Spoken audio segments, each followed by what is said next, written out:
Thank you for talking to us today.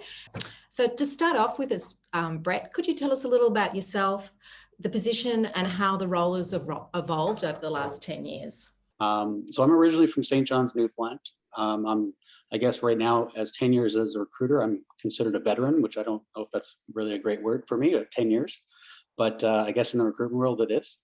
I'm also a Canadian PGA golf professional and a registered massage therapist. So I had a little bit of background and things like that with knowing some of the lingo and things like that around the hospital and speaking with the docs and things like that with locums and stuff like that coming into the community.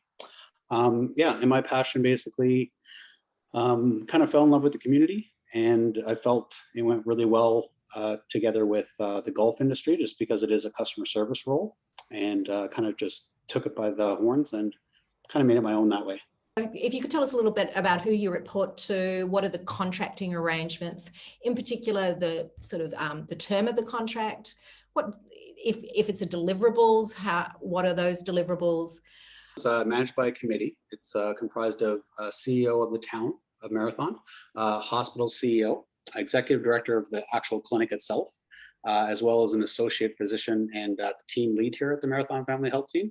Our committee meets once per month just to kind of review some of the discussed deliverables, and then I provide updates on upcoming events as well as any physicians and stuff like that that I'll bring forward just to see if they are recruitable, and we'll discuss those actual potential recruits. I work on a part-time basis just because I had the actual golf career as well. So I basically have 1-year contracts that I sign each year. It's about 960 hours and the salary is $34,000. So what do you consider your major achievements and successes to date? Sure. So I would say, like, right now at this stage, we've recruited over 20 healthcare professionals, which is for a small community has actually had a huge impact. So we've had 7 family physicians that have come through. We have 9 as a total team right now. We have 9 physicians that currently are in place and completely solidified, which is fantastic. Our latest 2 just purchased a house here, so they're going to be here for a while, which is excellent. So we're very happy to see that. And we had recruitment of 1 physician assistant, 2 nurse practitioners, 3 physiotherapists, 4 registered nurses, 2 registered practical nurses, and a registered dietitian in that time frame as well. And we continue to recruit nurses and things like that for the hospital. And maintaining a physician team that can serve our community, it's been rewarding. Just because, as you know, just having our own family doctor in such a small community is a big achievement. And it's also something that obviously the community strives for. So just for quality healthcare. So I try to create a strong locum pool just to cover off our physicians so they have some peace of mind for the personal and professional time away from the office. And I just try to create a database of a really strong locum pool and community members as well that help, become a part of the actual physician recruitment in the region. And that makes them, a little more proud to actually say that they could actually be a part of the physician recruitment. So it's actually been really rewarding that way. And could we just drill down a little bit on that community being involved in physician recruitment and I assume retention as well? What does that actually look like? Yeah, so just to give you an example, like we have, when a physician comes into town, I'll usually take them out and do quadding and ATVing and stuff like that, things they can't usually do down in the city. What's ATVing for the Australians? Four-wheeling. Is that good? Yeah, so yeah. Motorized four-wheeling, we'll say. So because of that, we try to introduce things that that really kind of captures the North, we'll say, or rural remote communities that they can't do in the city. Fishing excursions and things like that. So, and really just making sure they have a point of contact and they feel like they have some support while they're here. Doesn't matter whether they're coming for 2 days, 3 days, or the rest of their life. So yeah. Brett, you've spoken a little bit about attracting through a locum strategy. What are some other strategies you've used for recruiting physicians? I'm really searching through conferences, attending online conferences, as obviously with everything going on in the world right now. But I try to attend as many conferences as I can just to create an actual database and with just colleagues that can actually provide just a little bit more insight into what avenues I should actually explore to recruit, things like that. And then just targeting people through the actual resume database that they actually have. And then after that, I just basically go search in terms of, on a daily basis and send out emails daily to that database. So I try to reach out through my colleagues and use them as a resource so that we can, and then connect with those nurses and the program directors of each university and try and create that relationship with them. So I'm hearing building networks very broadly to identify and attract the right candidates, and building networks in your community to ensure that the experience is as strong and as positive as possible. Is that yeah. It's just that kind of family aura that you get here, and people want to be a part of the solution. And if they can help out, they want to be a part of it, and they want to actually offer some of the things that they might have that we wouldn't have access to. And they're happy to be a part of it. They're proud to be a part of it. And like you just said, that there's kind of like those local resources, but it's definitely a different animal than recruiting, say, in a city and things like that. Mm-hmm. And what are your challenges that you've faced in the last 10 years? Finding a position for the spouse is definitely entertaining. We have certain things that we can offer, and there's other things we can't. So how we sell the product in terms of to the actual physician that then has a spouse that, if they're IT, fantastic, they can do it anywhere in the world. If they want to, be a lawyer or something like that, that's going to be a little bit tough because we are a smaller community. And then, in the smaller towns as well, housing is usually an issue as well. We're fortunate where the town has given us a couple of houses for recruitment purposes. We have 2 homes like that. But once they're full, they get it for 2 years when they first sign on. They get that as a recruitment package. It's difficult then after that, especially if we need a third and a fourth, say, physician. Luckily, we don't at this stage. But if we did, then we're looking for another residence, and then you're looking at extra cost and things like that. And not everybody, as you know, has a different opinion on what is suitable living. And we're fortunate that we have two great houses that way, which is great, because if we have 2 locums in, they can literally just go around the corner and meet each other and hang out.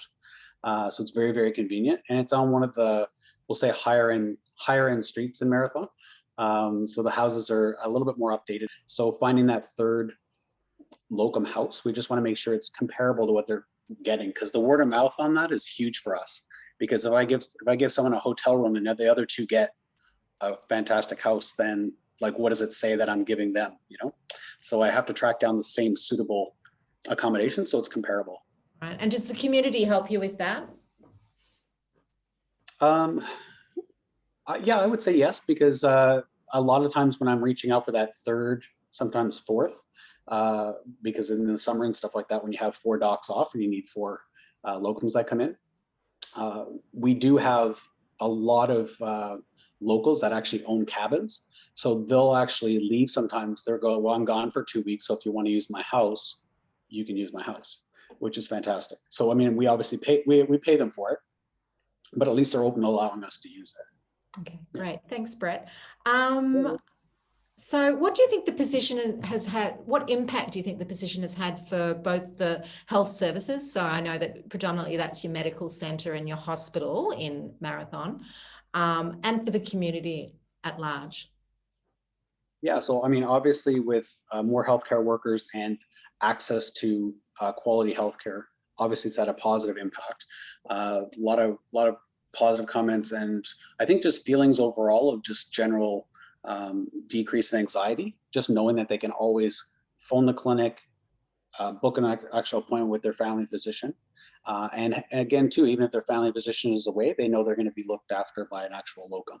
So I think that kind of sense of calm has really, because I know there was a lot of panic when the 3 left at the same time. Definitely a decrease in anxiety, and definitely quality of healthcare improves, because we were only actually going to recruit for 7 and we ended up recruiting 9, which allowed obviously our team to be able to have a little bit more increase in work lifestyle balance, but then of course be able to cover practices and actually offer more services. If we ask them what about return on investment for their funding in the last 10 years, what would they, what would you think they'd assess it as?